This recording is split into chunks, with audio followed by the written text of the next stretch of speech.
Nagbunga naman ng ilang buwan na surveillance sa otoridad matapos mahuli ang high-value pusher na nagpapakalat ng iligal na droga sa mga street-level pusher. Yan ang ulat ni Vel Custodio. Ito ang mga hinihinalang shabu na nakumpiska sa suspect na si alias Boss sa Batasan Hills, Quezon City.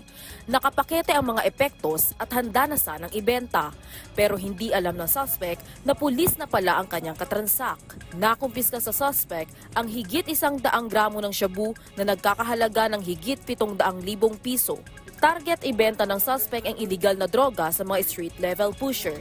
Kasama rito ang mga parokyano sa Batasan Hills, Fairview at Novaliches. Buwan din ang binilang ng pagtiktik ng mga pulis sa suspect. Palipat-lipat daw kasi ng lugar ang umano'y pusher na sangkot din sa iba't ibang kaso. According din sa kanya, kaya niyang ubusin itong 2 kilos in a month.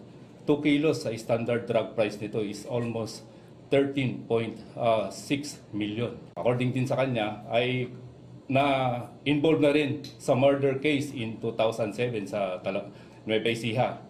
And another case niya sa 9165 in 2011 sa May Novaliches, Section 11, nakulong din siya. Nakumpiska sa suspect ang 9 na pakete ng shabu, 500 pesos buy-bus money, isang cellphone at belt bag.